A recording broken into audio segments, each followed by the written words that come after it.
Buenas tardes, amados hermanos. Damos gracias a nuestro Padre Celestial por darnos la bendición de poder ver un nuevo amanecer. Estamos creyendo en sus promesas, las cuales son fieles y verdaderas, que cada uno de ustedes está viendo los favores y los beneficios de Él a través de Cristo Jesús.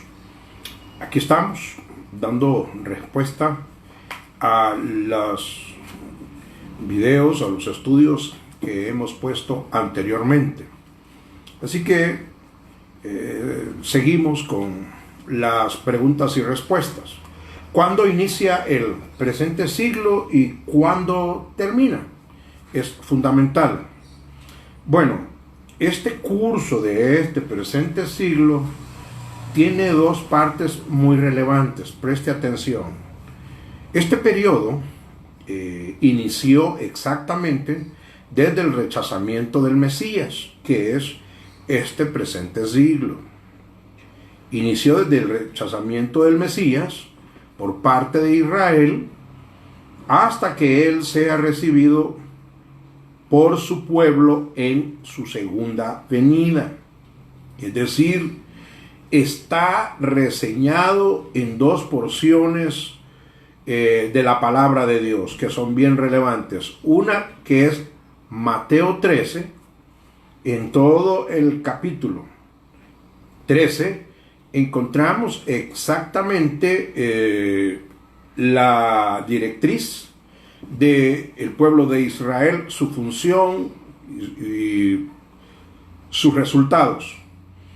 Y luego en Apocalipsis capítulo 2, versículo 3, vemos exactamente el programa de la iglesia.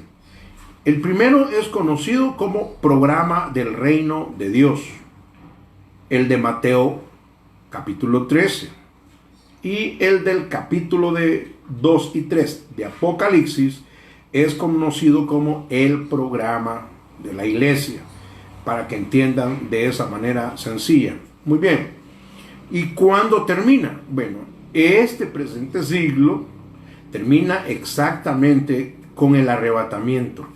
Esto es exactamente lo que en escatología se le llama gracia. Ahí exactamente termina la gracia y empieza a redundar lo que es la gran tribulación. Así que ahí dejo ya la respuesta del presente siglo. Entonces, ¿cuándo inicia el siglo venidero? Bíblicamente, en el rapto. Ahí empieza el siglo venidero. Por esa razón es que quiero ponerles bien en claro que las sazones y los tiempos de Dios en este aspecto son inherentes, porque el Señor puede asombrarnos. Acuérdense que Él es el Dios Todopoderoso, Él es el creador de los cielos y de la tierra, y pues sonará la trompeta y en ese preciso momento concluye completamente el siglo presente y entramos al siglo venidero. Obvio que si Dios permitió poner su pensamiento, el anhelo, el deseo que Él tiene de alcanzar las almas, de que nadie se pierda, y dejó este manual, si hasta el día de hoy ha tenido un cumplimiento, puedo decirles entonces que mientras hay vida, hay esperanza. Todavía tenemos oportunidad a los pies de Cristo Jesús. Ahí dejo concluido ya las respuestas de los reinos, que son los estudios anteriores, y hoy quiero aclarar exactamente cómo funciona los tres reinos que han discutido grandemente los teólogos. ¿Se acuerdan que estábamos estudiando, ya lo vimos, el reino universal de Dios, el reino espiritual y el reino milenial? Pues resulta que estos tres han sido un motivo de gran discusión teológica, porque gobiernan dos corrientes, una que le llaman amilenarista y otra premilenarista. Entonces es bien importante que usted pueda darse cuenta. Si dicen que la iglesia pasará por la tribulación, entonces están hablando de una corriente amilenarista. Si dicen que la iglesia no va a pasar por la tribulación, estamos hablando de la corriente premilenarista. De manera que es importante que le presten mucha atención, porque de esto depende completamente que podamos comprender su palabra.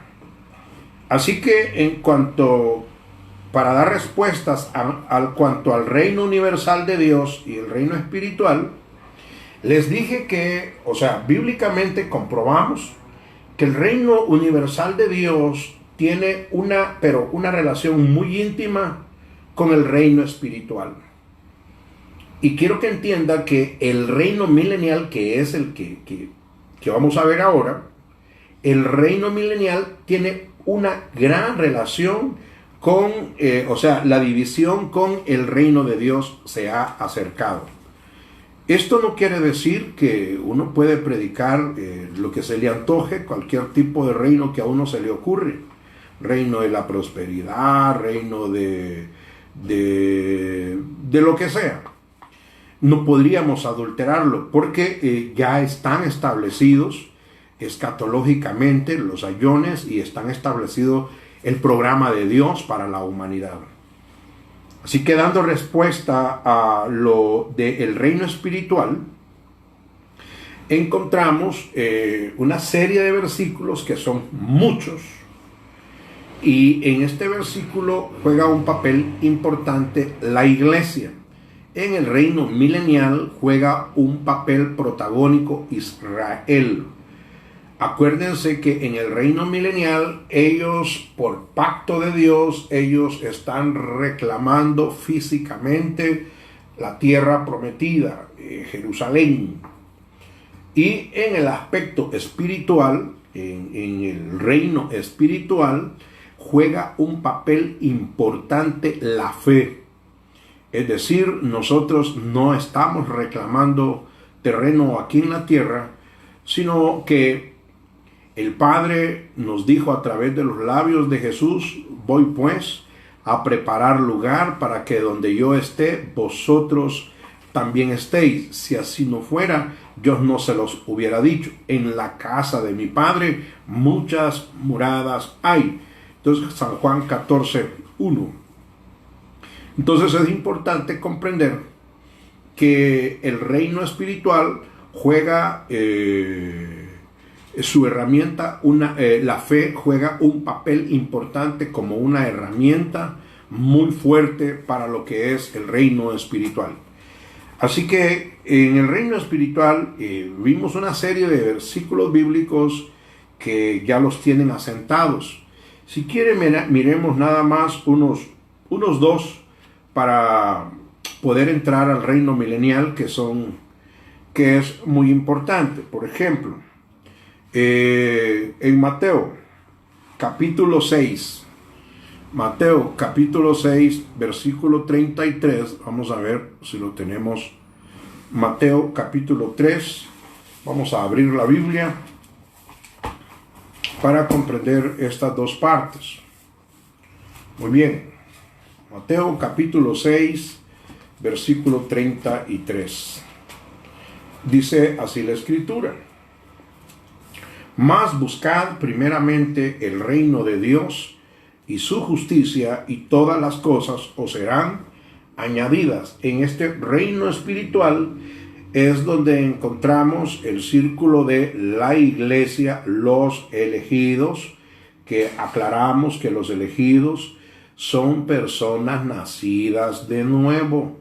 Los elegidos no son no es que Dios tenga ya personas elegidas, se le llama elegidos porque aquí hay un asunto que tengo que aclararlo, y es que, por ejemplo, cualquier persona puede hacer una profesión de fe.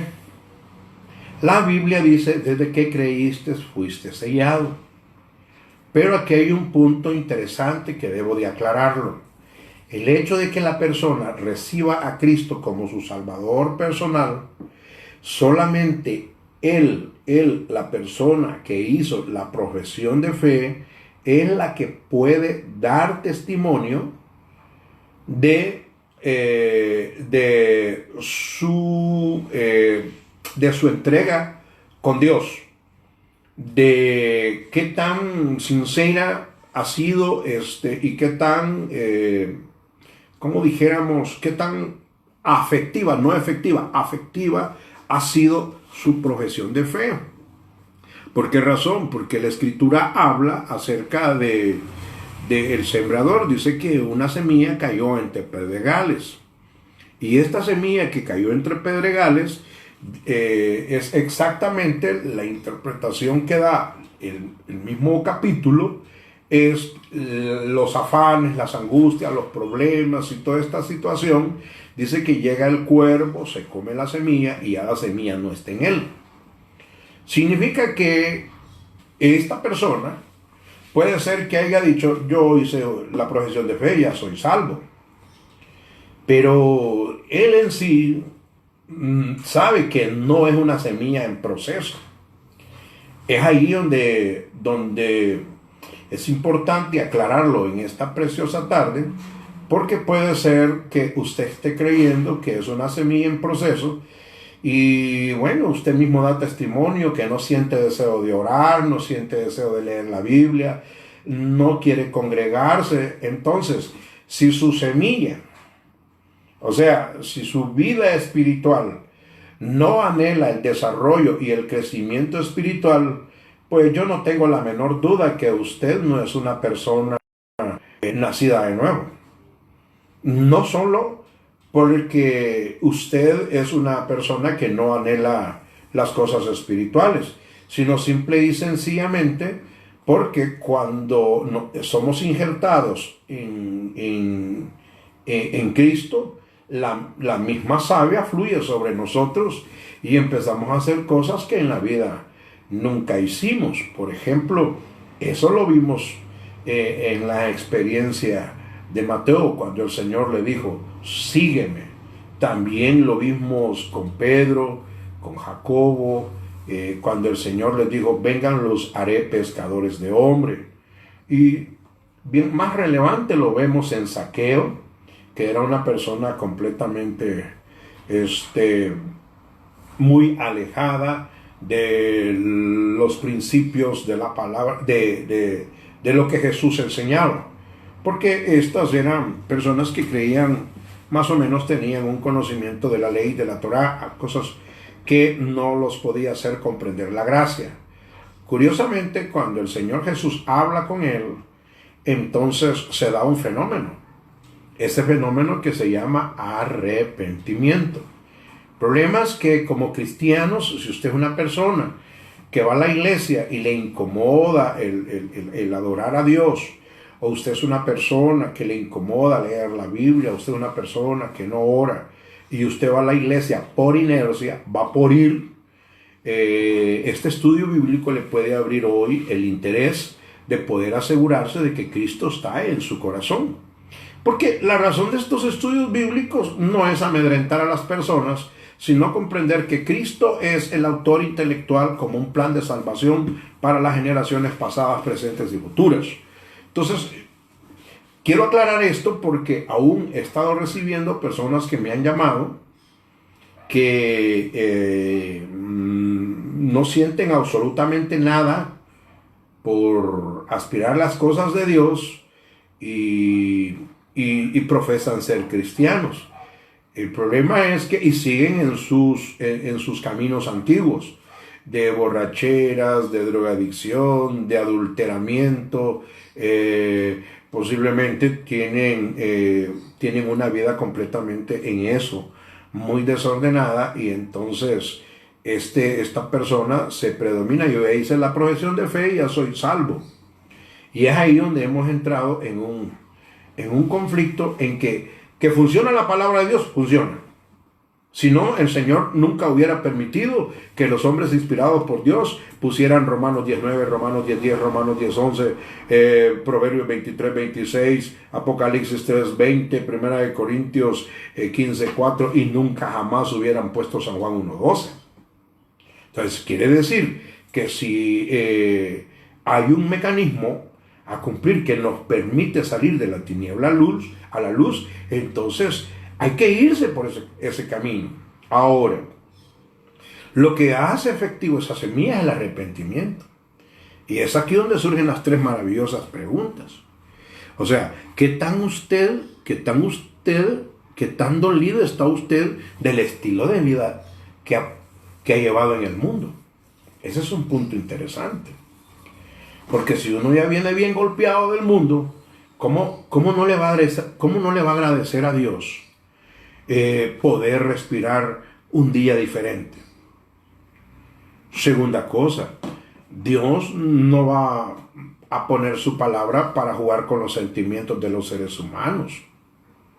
Y tercer cosa, jamás el Padre, sabiendo que la salvación es una necesidad en la vida de los seres humanos, jamás, mucho jamás, Dios va a mandar a Cristo a morir a la cruz del Calvario para que la gente no encuentre la salvación. Si el Padre se despojó de sí mismo y siendo un Dios incorpóreo, se antropomorficó en el vientre de María para que naciera Jesús, lo hizo con el plan de que todos los seres humanos fuéramos alcanzados, fuéramos salvos. Por esta razón, la profesión de fe tiene que ser una profesión de fe no solo efectiva, sino afectiva. Lo dejo con esta porque es interesante. Usted no va a poder buscar el reino de Dios y su justicia si sinceramente Cristo no está en usted. Y posiblemente usted es una persona que me dirá, yo he hecho como 30 veces la profesión de fe. Pero ¿y qué tal si esa semilla ya se la hartó el cuervo? O los cuervos. Y usted está creyendo que su nombre está escrito en el libro de la vida y no crea que por gusto termina diciendo que otra semilla se sembró en tierra negra. Entonces, lo importante es que entienda usted hoy, y aclarando eso de la profesión de fe, estamos hablando el reino espiritual, es importante que usted pueda comprender que el Espíritu Santo le abra el entendimiento, que en el momento que usted recibió a Cristo Jesús, usted no cambió. Ese preciso momento que usted recibe a Cristo, no hay cambio en su vida.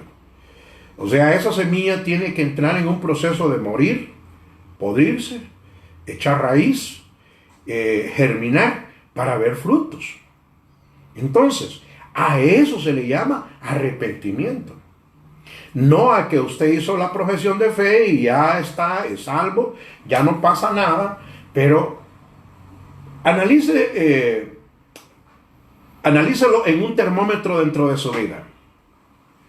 Hágase las tres preguntas. ¿Me gusta a mí el culto racional a mi Padre Celestial? ¿Me fascina congregarme o no? Segunda pregunta que se tiene que hacer. ¿Anhelo yo el estudio de la palabra de Dios? ¿Me nutro en las Sagradas Escrituras? ¿O no? ¿O no me gusta leer la palabra de Dios? Tercer cosa. ¿Siento en mi necesidad orar, platicar con mi Padre? Porque entre la oración tenemos dos cosas bien interesantes. Una definición y un concepto. Por ejemplo, la definición de orar es hablar con Dios. Pero el concepto es el ofrecimiento voluntarioso del alma a Dios. Si usted no siente el deseo de orar, de seguro usted va a poder hacer cuantas profesiones de fe usted considere y posiblemente usted no es un nacido de nuevo. Y el propósito por el cual Cristo murió es exactamente para dar salvación a la raza humana, a todo lo que se había perdido. Venid a mí, dice el Señor, todos los que estáis trabajados y cansados, y yo os haré descansar. Ahí ponemos claramente la respuesta acerca de la profesión de fe. Y ahí queda respondida la pregunta del hermano que me dijo que había hecho varias veces profesión de fe y no sentía nada. Entonces, hay que hacer una diferencia entre remordimiento y arrepentimiento, y hay que hacer una diferencia entre un interés para que no me esté molestando las demás personas. Recuérdense que los nuevos nacimientos se dan por el Espíritu Santo. La persona que recibe a Cristo en arrepentimiento es porque el Espíritu Santo le redarguye de justicia, de juicio y de pecado. Así que con esto entramos para comprender, y ahí concluimos las respuestas y entramos a lo que es el reino de los cielos. Y es aquí donde estamos viendo Mateo capítulo 6, versículo 33, donde dice la Escritura, más buscar primeramente el reino de Dios y su justicia, y todas las cosas serán añadidas. Aquí tenemos una cualidad o característica de las personas nacidas de nuevo, hablando acerca del reino espiritual. Otro versículo que nos puede fortalecer eso es Mateo capítulo 19. Podemos analizar conmigo el versículo 16. Mateo 19, capítulos 16. Dice el versículo. Dice de la siguiente manera: entonces vino uno y le dijo: Maestro bueno, ¿qué bien haré para tener la vida eterna? Él viene y le dice: ¿por qué me llamas bueno? Ninguno hay bueno sino uno, Dios. Mas si quieres entrar en la vida, guarda los mandamientos. Le dijo: ¿cuáles? Jesús dijo: no matarás, no adulterarás, no hurtarás, no dirás falso testimonio, honra a tu padre y a tu madre, y amarás a tu prójimo como a ti mismo. El joven le dijo: todo esto lo he guardado desde mi juventud. Y él pregunta: ¿qué más me falta? Parece ser que esa pregunta era exactamente el vacío que él sentía dentro de su corazón. Y viene y le dice Jesús: si quieres ser perfecto, anda, vende lo que tienes y dalo a los pobres, y tendrás tesoro en el cielo. Esta palabra perfecto no habla de una perfección de divinidad, porque perfecto solo es Cristo.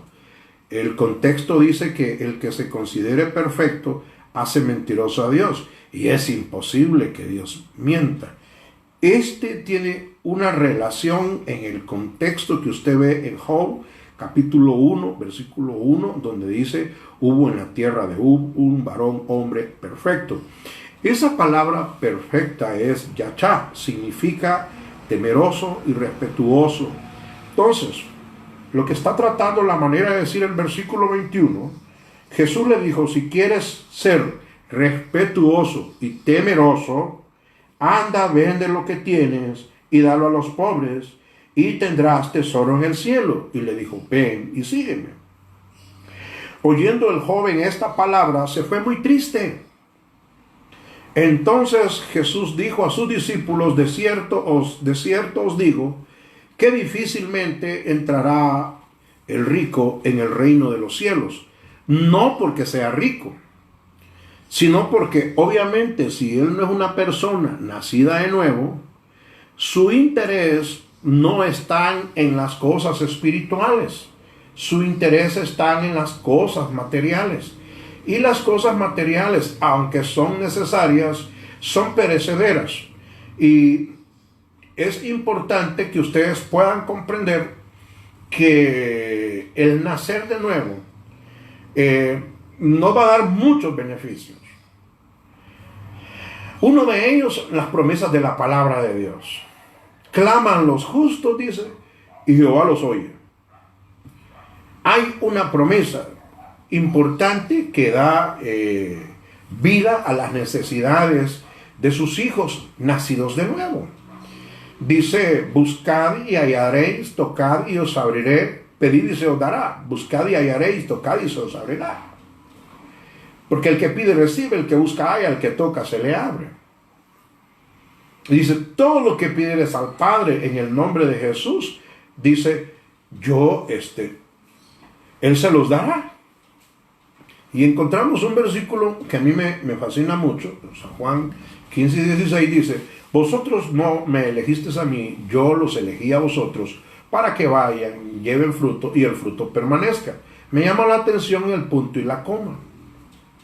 Porque dice, para que todo lo que pidas en el nombre de Jesús, lo puedas recibir. Claro, si estamos buscando primeramente el reino de Dios, si hacemos el nacido de nuevo característica, cuando tiene como centro Jesús como una prioridad, las cosas materiales son secundarias, ese es un buen parámetro de esa persona que es un nacido de nuevo. Veamos otro ejemplo que dice la Escritura. Bueno, el libro de San Juan, capítulo 3, es un pasaje que casi que la mayoría de los que conocen la Escritura lo saben de memoria. Pero fíjense que San Juan, capítulo 3, cuando habla con Nicodemo, el capítulo 3, versículo 3 dijo, primero el 2 dice que el 1, había un hombre entre los fariseos que se llamaba Nicodemo. Dice que era un principal entre los judíos.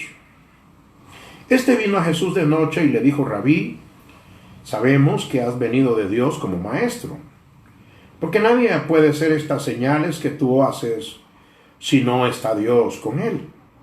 Respondió Jesús y le dijo, de cierto te digo que el que no naciere de nuevo no puede entrar al reino de los cielos.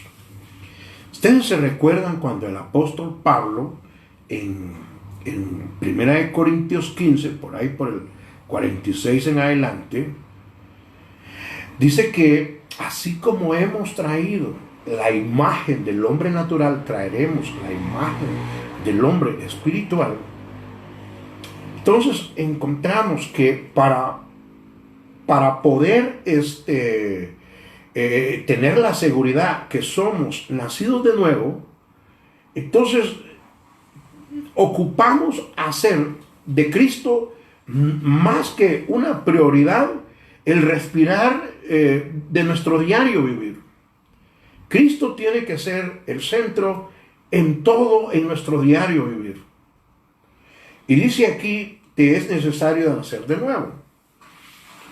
Nicodemo viene y dice, ¿cómo puede un hombre nacer siendo viejo?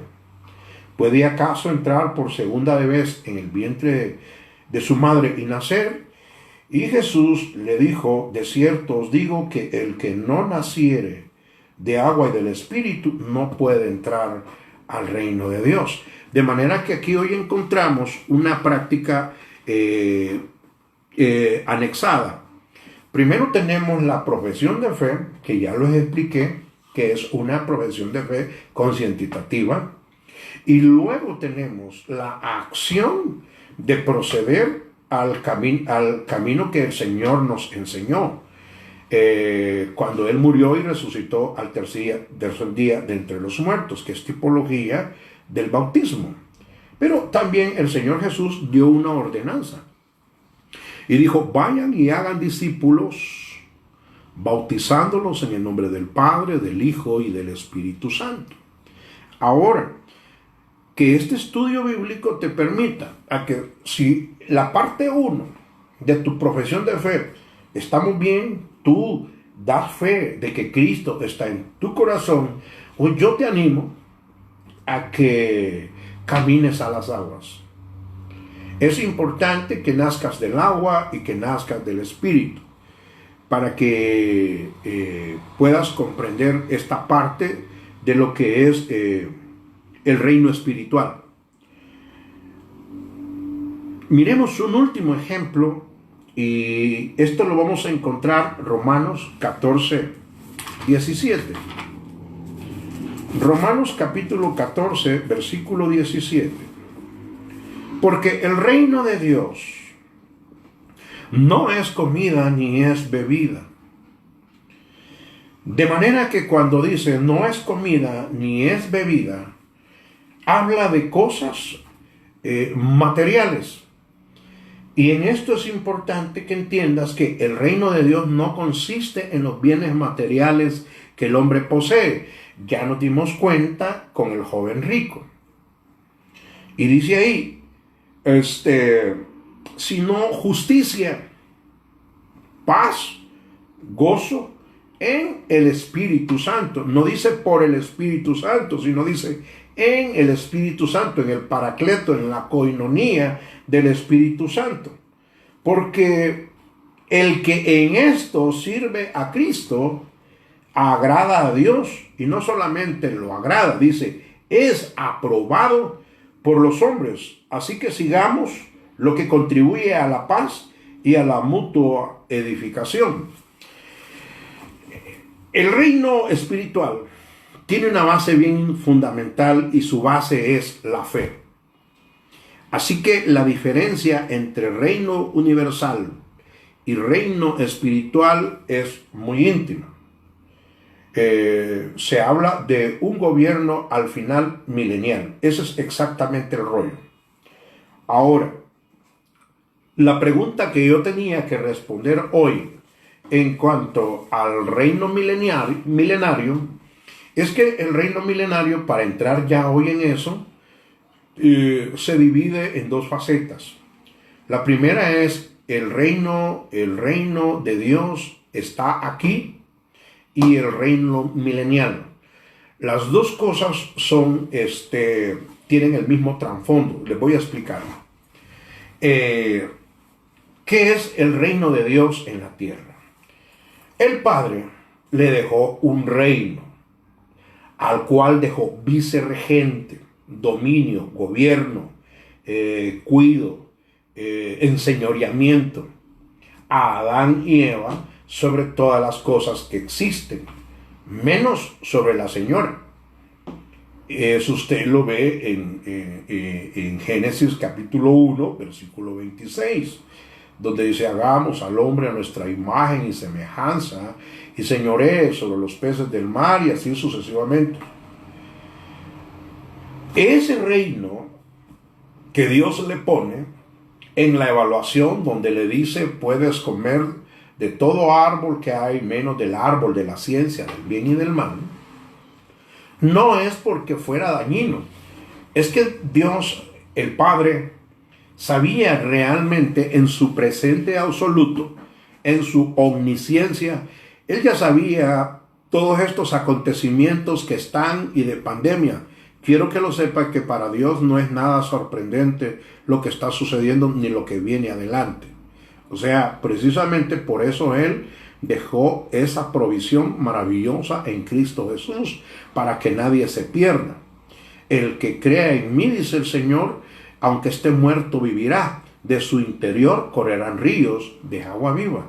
Es una herramienta muy maravillosa, ese regalo precioso que el Padre nos diera a Cristo Jesús, para que por la fe nosotros seamos salvos. Ok, entonces, cuando viene el adversario y hace que desobedezca a Adán y coman del árbol de la ciencia del bien y el mal, es ahí donde termina la dispensación del estado de inocencia y entran al estado conciencia. Ellos perdieron completamente los favores del Padre para sus vidas. Y a partir de ahí empiezan algunos cambios para la raza humana. Primero le dice, a la mujer le dice, tu deseo será el marido y con dolor vas a parir hijos, y al hombre le dice, vas a tener que trabajar entre cardos y espinos, y eso fue lo que quedó. Cuando viene Cristo Jesús y el Padre ve todo el proceso que ha pasado la raza humana, difícil de poder comprender, o sea, de poder accesar al plan divino de salvación para el reino que Él ya tenía establecido, entonces Él envía a esa parte, ¿cómo se llama? A esa parte espiritual de él, la antropomorfica en el cuerpo de María y nace Jesús. Ya se lo voy a leer. Y al nacer Jesús, él exactamente viene a hacer el mismo trabajo de Adán y Eva. Ahora, por eso dice, el reino de los cielos se ha acercado. Los cojos ven, los ciegos miran, los enfermos son sanados, los endemoniados son liberados. Eso es exactamente el reino de Dios. Y se contempla como el evangelio de Jesucristo. No es otro tipo de reino. Si usted quiere predicar el reino que a usted se le venga en gana, ese ya es un problema muy personal suyo. Lo que Jesús sí aprueba es el reino de Dios se ha acercado por medio de la fe. Está hablando de el dominio completo de Jesucristo en la tierra. El problema es que aquí hay una batalla grande espiritualmente que se está llevando. ¿Por qué? Porque acuérdense que aparte de eso también existe el reino satánico, que ya di la respuesta de este siglo malo. ¿Por qué se le llama siglo malo? Entonces empieza un pleito donde encontramos una promesa que se considera la primer promesa mesiánica ya en Génesis 3:15, donde dice que él te morderá el calcañal, pero tú le pisotearás la cabeza. Encontramos esa primer promesa mesiánica que tiene un cumplimiento con la iglesia de Cristo. Recuérdese que en Cristo hoy Satanás está bajo la planta de sus pies, y no porque nosotros creamos, es porque Dios así en su programa así lo diseñó. Y esto nos lleva a abrir el entendimiento que los cultos que nosotros deberíamos de tener son para exaltar la grandeza de nuestro Rey, la grandeza de nuestro Dios. Por eso los salmos están bastante llenos abundantemente de la grandeza del corazón agradecido de los hombres hacia Dios, como por ejemplo, alabad a Jehová, naciones todas, pueblos todos, alabadles. Como por ejemplo, mirad cuán bueno y cuán delicioso es habitar los hermanos juntos en armonía. Y encontramos una serie de salmos tan preciosos para exaltar la grandeza de nuestro Dios. Pues eso debería de ser los servicios de las nuevas criaturas, de los nacidos de nuevo. Recuérdense que Jehová es celoso. Y un Dios celoso no creo que pueda aplaudir o tolerar o soportar a una persona que sigue recordando, espiritualmente hablando, a su marido antiguo, el cual lo ha maltratado, lo ha pisoteado, le ha traído desgracias, calamidades. Yo no creo que el Padre pues se sienta contento que lo esté recordando. No sé si usted lo sabía. El diablo no es omnisciente. Él no es omnipotente, ni es omnipresente, menos inmutable. El diablo solo se hace presente en el momento que lo mencionamos. Pero tenemos la autoridad de decir, Jehová te reprenda, y ahí se acabó toda la situación. Entonces, aquí es importante que comprendas que los nacidos de nuevo tenemos características. Pero ahora, hablando del reino de los cielos, habla de características bien fundamentales, y es el dominio de Dios en la tierra. ¿Por qué? Porque es necesario. Jesús vino con un propósito, y ahorita se los explico. Así que la diferencia que vamos a encontrar entre reino milenial y el reino de Dios en la tierra no es mucho, sino que es el dominio que tienen que liberar los israelitas para recuperar su tierra.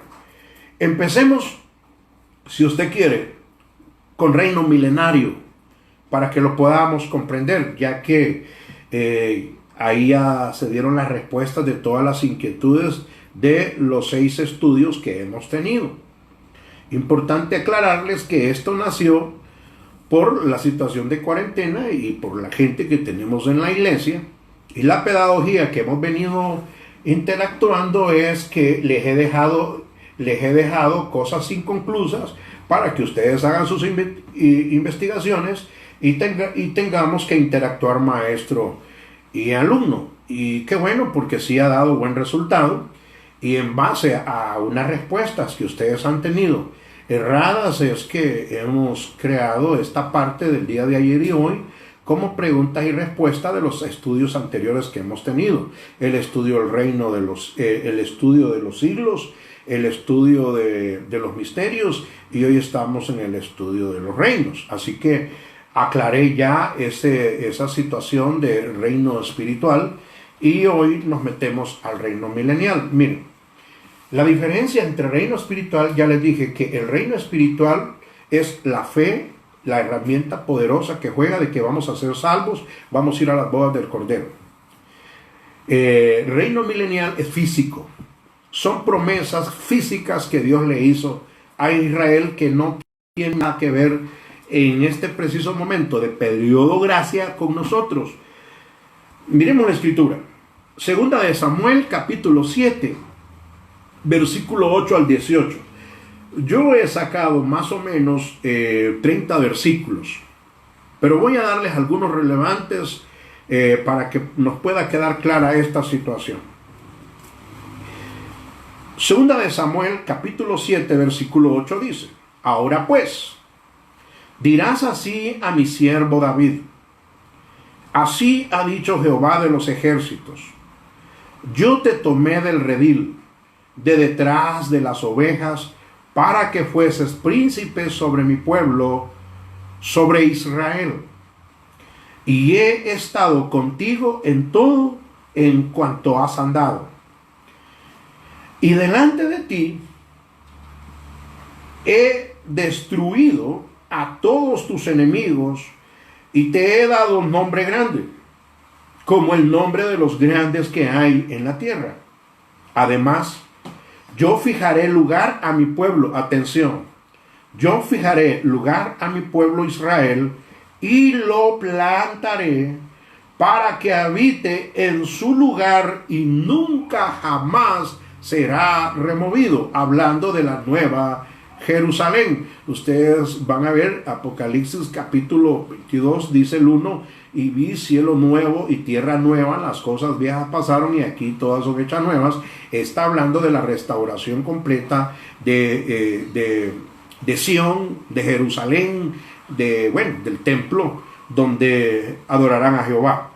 Y dice ahí: además, yo fijaré lugar a mi pueblo Israel y lo plantaré para que habite en su lugar y nunca jamás será removido. Ni los inicuos le afligían más, como al principio, desde el día en que puse jueces sobre mi pueblo Israel, y a ti daré descanso de todos tus enemigos. Asimismo Jehová te hace saber que él te hará casa. Analicemos otro versículo que nos sustenta como contexto esta verdad. Promesas que se cumplieron en el año 0. Primer promesa que se cumple en el año 0 con Cristo, con el nacimiento de Jesús. Miren ustedes, vamos a ver Mateo 1.1. Mateo 1.1, y luego quiero que vean el versículo 16 conmigo. Mateo 1 dice: el libro de la genealogía de Jesucristo, hijo de David. ¿A quién le hizo la promesa el Señor? A David. Hijo de David, hijo de Abraham. Luego váyase al versículo 16 del capítulo 1 y dice: y Jacob engendró a José, marido de María, del cual nació Jesús, llamado el Cristo. De manera que todas las generaciones desde Abraham hasta David son 14, desde David hasta la deportación de Babilonia 14, y desde la deportación de Babilonia hasta Cristo Jesús son 14. Lo que quiero que usted vea como relevante no es la numerología, sino que habla acerca de quién iba a tener el control, el dominio total, el que iba a recuperar completamente lo que perdió Adán y Eva, y ese es Jesús, el autor de nuestra salvación. Analicen conmigo, si quieren, Lucas capítulo 1, versículo 32. Lucas capítulo 1, versículo 32. Dice de esta siguiente manera: y este será grande, y será llamado Hijo del Altísimo, y el Señor Dios le dará el trono, el vástago de David su padre, y reinará sobre la casa de Jacob para siempre, y su reino no tendrá fin, es decir, para toda una eternidad. E interesante. Ahora vean que habla de un reino físico. Si usted quiere ver, este reino es un programa de profecías que Dios puso en los hombres, en los profetas menores y profetas mayores. Analicen conmigo la escritura. Vayan a Isaías capítulo 9, versículos 6 y 7. Isaías capítulo 9, 6 y 7. Y dice: porque un niño nos es nacido, hijo nos es dado, y el principado sobre su hombro, y se llamará su nombre Admirable, Consejero, Dios fuerte, Padre eterno, Príncipe de paz. Lo dilatado de su imperio y la paz no tendrá límite sobre el trono de David y sobre su reino, disponiéndolo, confirmándolo en juicio y en justicia desde ahora y para siempre. El celo de Jehová hará esto. Es decir, el hecho, lo que pierde Adán y Eva en el estado de inocencia, Jesús viene y lo recupera. En el reino de los cielos se ha acercado, donde viene a recuperar por completo de nuevo el dominio del Padre Celestial sobre la tierra. Luego analicemos otro versículo, si quiere, que es bastante interesante. Isaías 11, capítulo 11, versículo 1. Isaías capítulo 11, versículo 1. Saldrá, dice, una vara del tronco de Isaí, y un vástago retoñará de sus raíces, y reposará sobre él el espíritu de Jehová, espíritu de sabiduría y de inteligencia, espíritu de consejo y de poder, espíritu de conocimiento y de temor a Jehová. Encontramos una profecía interesante, más o menos dada por unos 724 años antes del nacimiento de nuestro Señor Jesucristo, y que da cumplimiento completamente en la muerte y resurrección de Cristo Jesús. Ahora, si usted gusta, podemos ver otro, porque los profetas fueron influenciados con tanta palabra de ese tiempo pasado para el futuro del siglo presente. Y miren conmigo, vamos a ver Ezequiel capítulo 34, versículo 23. Ezequiel capítulo 24, versículo 23. Y dice la escritura, 34, versículos 23. Dice de la siguiente manera: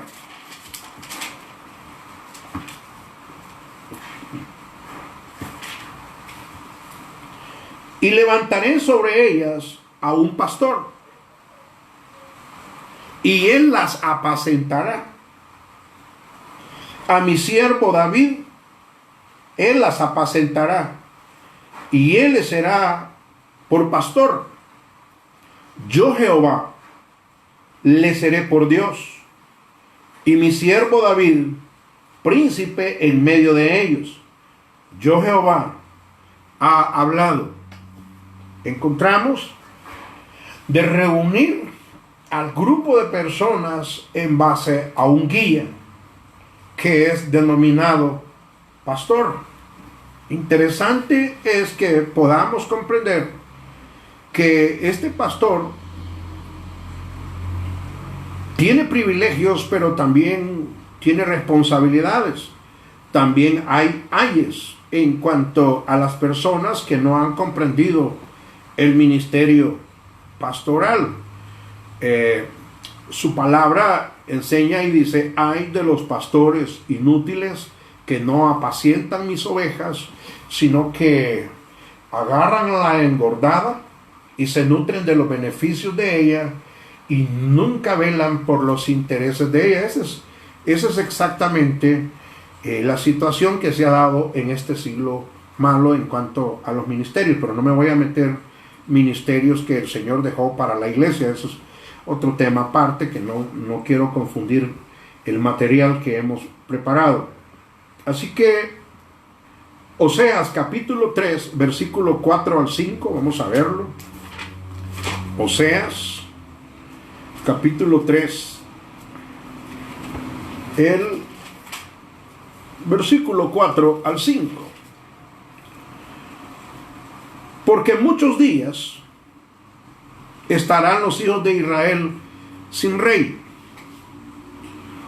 Atención, sin príncipe, sin sacrificio, sin estatua, sin efod y sin terafines.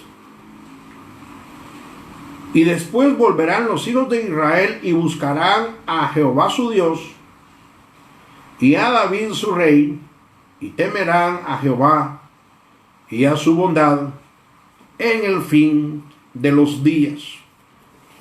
Recuerde, aquí hay dos cosas bien interesantes. El profeta Malaquías habla, cierra completamente, por decir así, 400 años que empiezan de silencio, en el cual lo venimos a retomar con el apóstol San Mateo. En esos 400 años de silencio hubo una completamente oscuridad y soledad de parte de Jehová para con el pueblo de Israel. En ellos encontramos que Israel fue dominado por imperios como los asirios, los egipcios, los griegos y los romanos. Y este versículo habla y dice que Israel estará sin rey. El autor de Mateo fue un discípulo o apóstol que fue enviado a escribir exclusivamente para los judíos. Por eso es que Mateo es contemplado como el libro de el rey de los judíos. Y ahí encontramos nosotros una serie de cosas interesantes en los cuales el Padre quiere retomar el pacto que ha tomado con Israel, y Israel está completamente muy alejado de Dios. Y aquí surge este versículo que es importante que se lo aprenda de memoria, que está en Romanos 11:25. Y es donde Dios completamente provoca a celos a Israel y abre el telón de un misterio que es la iglesia, para que los gentiles también puedan ser salvos. Este tiempo que Israel está sin rey, no porque Dios así lo quiso, sino porque otro versículo clave que lo encontramos en Mateo capítulo 13, déjeme ver, Mateo capítulo 13, creo, versículo 13. Déjenme analizar el versículo para dejarle Mateo 13. El versículo 11, el versículo 13 y dice: por eso les habló por parábolas, porque viendo no ven, y oyendo no oyen, ni tampoco entienden. De manera que se cumple en ellos la profecía del profeta Isaías, que dijo: de oída oiréis y no entenderéis, y viendo veréis y no percibiréis, porque el corazón de este pueblo se ha engrosado, hablando de los judíos, y con los oídos oyen pesadamente y han cerrado sus ojos, para que no vean con los ojos y oigan con los oídos, y con el corazón entiendan y se conviertan y yo los sane. No es que este sea un capricho del Padre, es que fueron desgastante casi 6,000 años en el cual el Señor, 5,000 si usted quiere llamarle, ha venido tratando, recuperando, queriéndole decir a Israel: estoy contigo. Israel siempre lo estuvo rechazando. Ellos mismos le dijeron al profeta Samuel que querían que lo gobernaran hombres. El profeta Samuel, muy triste, viene y dice: Padre, Israel no quiere nada contigo. Y el padre le dice: no te han desechado a ti, me han desechado a mí.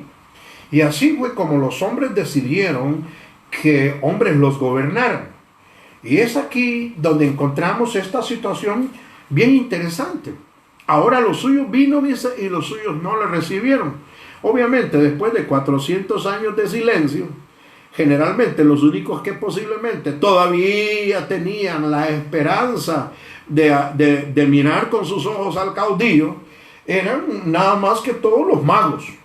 Que magos, de la palabra griega, quiere decir los astrólogos de aquella época, que recordaron que en la Torá, en el libro de los Números, decía de una estrella como una señal en el norte, y ellos logran ver la estrella y así se dan cuenta que ha nacido el rey de los judíos. Pero la verdad es que estuvo con ellos y no lo entendieron. Eso lo vimos en el reino espiritual. Que lo vimos en el reino del Señor de los cielos se ha acercado, que es el otro parámetro del reino milenial que le corresponde a los judíos, no a los gentiles. De manera que hoy deberíamos de pensar cosas bien interesantes, como los cumplimientos de la profecía. Miren conmigo, por favor, Jeremías capítulo 23. Jeremías capítulo 23. Y miren ustedes conmigo el versículo 5. Vamos a ver, Jeremías 23, versículo 5. He aquí, vienen días, dice Jehová, en que levantaré a David renuevo justo, y reinará como rey, el cual será dichoso y hará juicio y justicia en la tierra. En sus días será salvo Judá e Israel. Cuando habla de Judá, de Efraín, todo es el mismo Israel, solo que se dividió el norte con el sur. Y dice, e Israel, y habitará confiado. Esta es una profecía de alto alcance que dará su cumplimiento en el reino milenial. Y dice, y será su nombre, el cual llamarán Jehová, justicia nuestra. Por tanto, he aquí, vienen días, dice Jehová, en que no dirán más, vive Jehová, que hizo subir a los hijos de Israel de la tierra de Egipto, sino que dirán, vive Jehová, que hizo subir y trajo la descendencia de la casa de Israel de la tierra del norte y de todas las tierras a donde yo los había echado. Y dice, y habitarán en su tierra. Esta profecía, algunos habrán que también, porque acuérdense que hay profecías de uno y dos alcances, de uno y dos, tres cumplimientos. Como pudiéramos ver el Salmos 1, varón, bienaventurado el varón que no anduvo en consejo de malos, ni en silla de escarnecedores se ha sentado. Ese es Jesús, que no necesitó usurpar el trono de los hombres para su dominio y su reinado. Nunca anduvo en consejo de rabinos para que lo pudieran asesorar. Esa es un cumplimiento que se da en ese completo contexto histórico. Ahora miremos otro versículo que tal vez para asentar el reino milenial. Y analicen conmigo Jeremías versículo 33. Y vamos a ver el versículo 14 al 17. He aquí vienen días, dice Jehová, en que yo confirmaré la buena palabra que he hablado a la casa de Israel y a la casa de Judá. En aquellos días y en aquel tiempo haré brotar a David un renuevo. ¿Cuál es ese renuevo? Jesús. Un renuevo de justicia, y hará juicio y justicia en la tierra. En aquellos días Judá será salvo y Jerusalén habitará segura, y se le llamará Jehová justicia nuestra. Porque así ha dicho Jehová: no faltará a David varón que se siente sobre el trono de la casa de Israel. Entonces queda claro que el reino milenial es la responsabilidad que le queda a Israel predicarlo en el siglo venidero. ¿Cuándo empieza el siglo venidero? En el rapto de la iglesia. En este preciso momento, cuando hablamos de reino espiritual, tenemos que pensar en cuatro cosas: reino universal, reino espiritual, el reino de Dios se ha acercado, y el reino milenial. El reino milenial con el reino de Dios se ha acercado es una tarea que le queda físicamente como un trabajo a Israel. Yo quiero que entienda que en este preciso momento sería absurdo, ridículo en este tiempo de gracia hablar del reino milenial. Primero, porque no somos judíos. Segundo, nosotros somos gentiles, y quiero que se meta en su mente: jamás vamos a ser judíos. Y por esto quiero que comprenda. La Escritura nos enseña literalmente que Dios apartó por completo el programa que tenía para Israel. No cerró su pacto, y aquí lo comprobamos. El pueblo de Israel es el pueblo elegido de Dios para que tome dominio terrenal aquí en la tierra. Ellos pasarán la gran tribulación. Aclaro que usted no debe de confundir las tribulaciones que hemos pasado. Por eso vea el audio anterior donde le di las respuestas, que la iglesia desde que nació ha recibido persecución. La iglesia nació en el año 30 de la primavera, después de la muerte y resurrección de Cristo, y desde entonces tiene persecución. Entonces, esas tribulaciones no son comparables con la gran tribulación que viene sobre la tierra. Ahora, atención, ocupo que usted vaya a Mateo capítulo 24 al versículo 31. Vamos a ver si este versículo me puede ayudar. Mateo capítulo 24 y el versículo 31. Vamos a ver, voy a leer desde el 29 en adelante.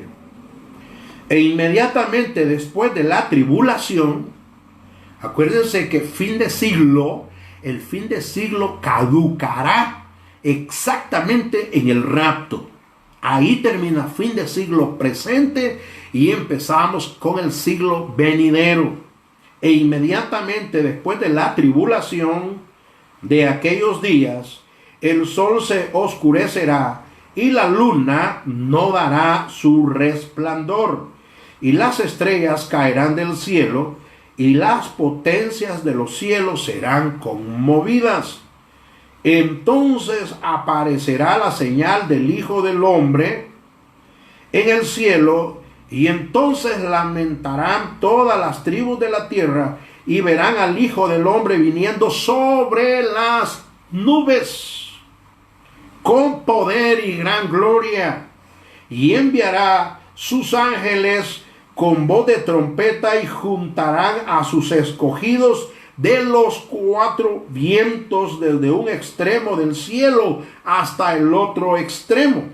Es decir, el Señor levantará a quienes, a los elegidos. A esta altura usted ya debe tener claro quiénes son los elegidos: la iglesia de Jesucristo. ¿Y hay judíos en eso? Sí, todo judío que rechaza la nacionalidad israelita por ser cristiano, hijo de Dios, aceptar al Mesías, recibirle en su corazón como su suficiente Salvador personal, arrepentirse, bautizarse, él viene a formar parte de los elegidos. Y los caben todos los gentiles, todos los que quieran, pero con el mismo proceso: recibir a Cristo como el Salvador personal.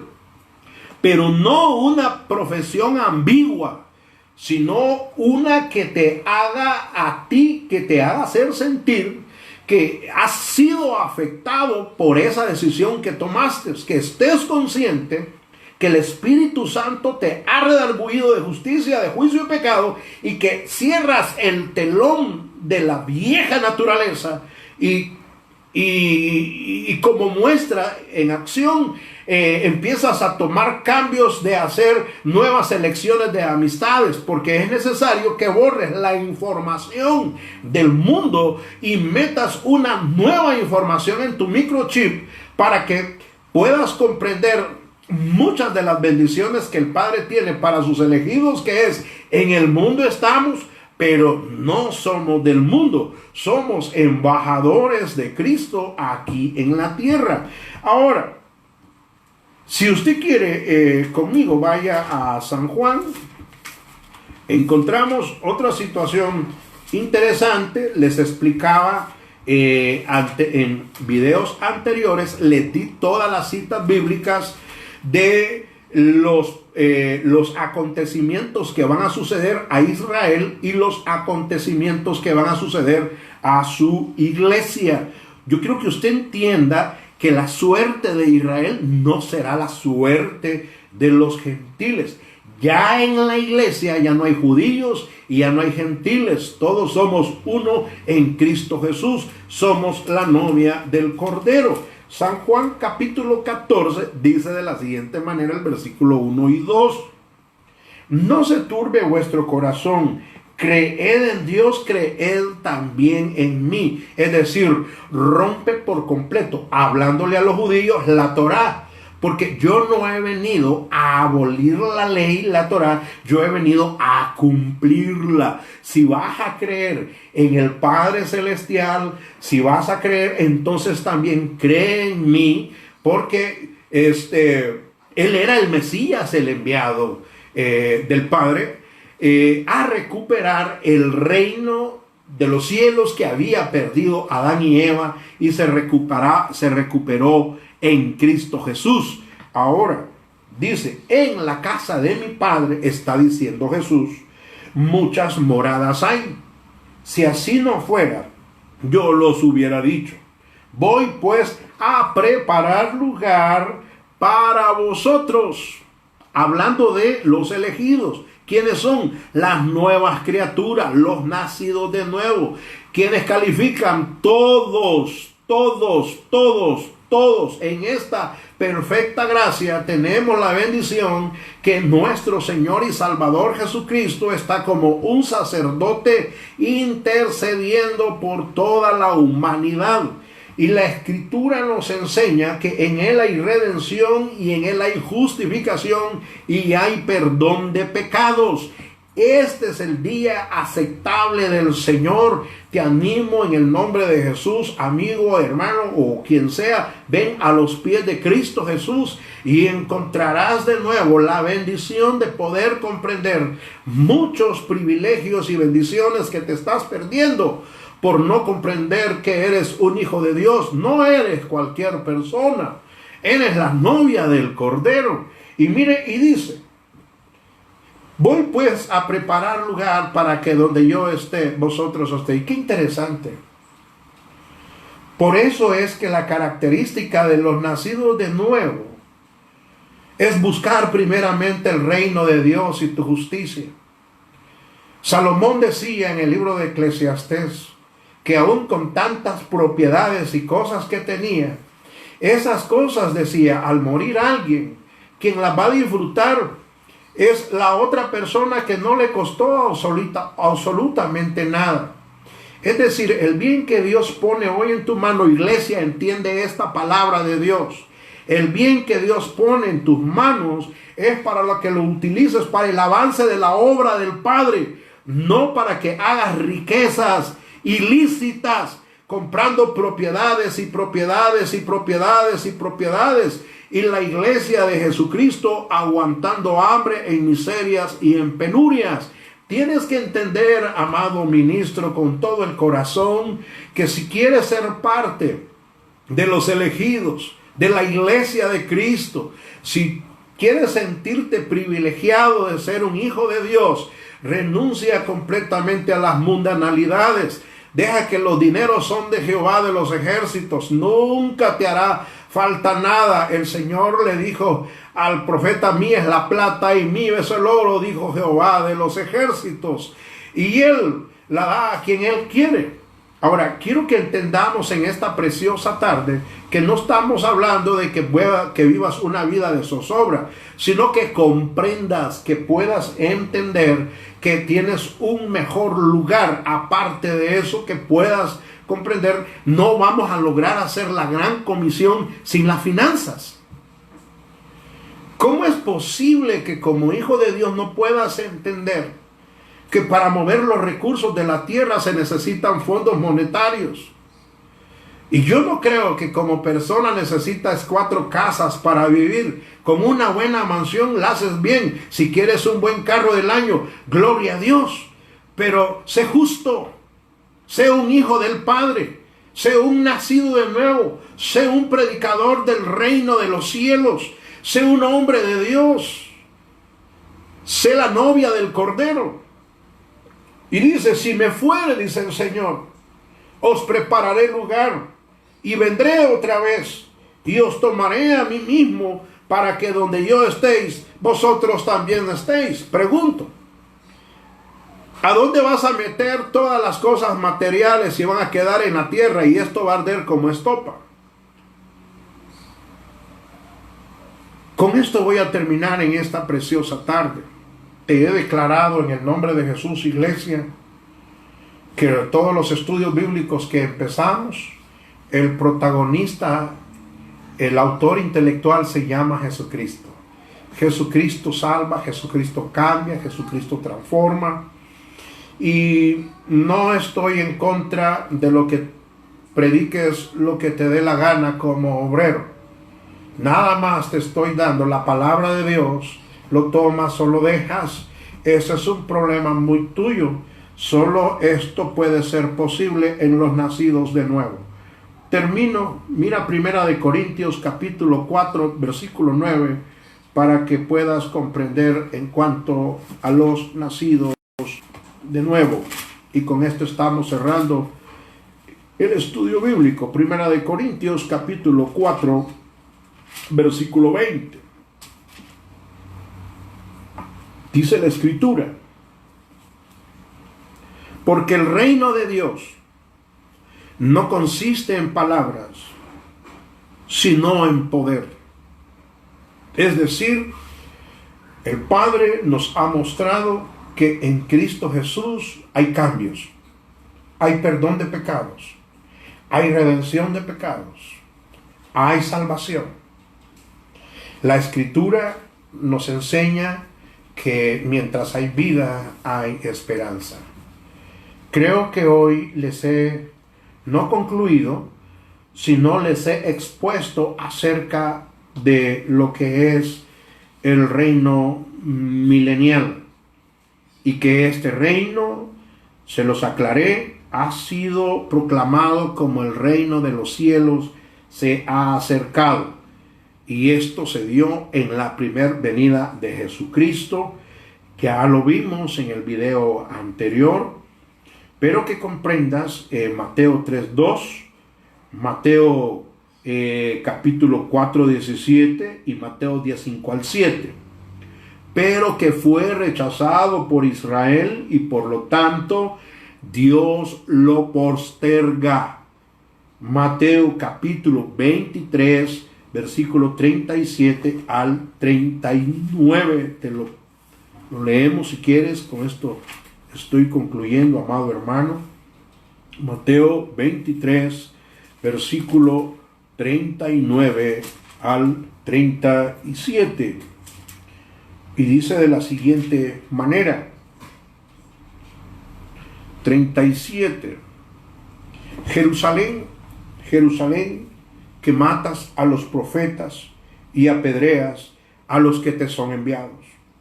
¿Cuántas veces quise juntar a tus hijos como la gallina junta a sus polluelos debajo de las alas, y no quisiste? He aquí, vuestra casa os es dejada desierta, porque os digo que desde ahora no me veréis, hasta que digáis: bendito el que viene en el nombre del Señor. Esta es la razón por la cual ellos están esperando al Mesías, que son misterios que se descubrieron en cuanto ellos no contaban que los gentiles iban a ser salvos, que iban a ser alcanzados gentiles, que iban a formar parte de una iglesia y que iban a formar parte de la novia del Cordero. Todos esos fueron misterios. Amado amigo y hermano, aquí estoy concluyendo lo que son reinos. Quiero dejar muy en claro que entonces el reino universal es cuando gobierne la iglesia por los cuatro cabos de la tierra. Entonces, esperamos, con la ayuda del Padre, verles abierto a través, con la ayuda del Espíritu Santo, la mente, el entendimiento, y que puedan comprender que el propósito de la escatología es que podamos comprender la misericordia del Padre hacia la raza humana, en el amor que nos dio en esa ofrenda preciosa que se llama Cristo Jesús. Deseo que el Señor les bendiga grandemente. El día de mañana, viernes, les esperamos a las 3 de la tarde. Seguimos avanzando el cierre de estos estudios bíblicos, y felicitar a los hermanos de la iglesia por las respuestas que, no importa, aunque sean equivocadas, ya se les dimos una aclaración, y animarlos en el nombre de Jesús. Esperemos que pronto nos vamos a volver a reunir.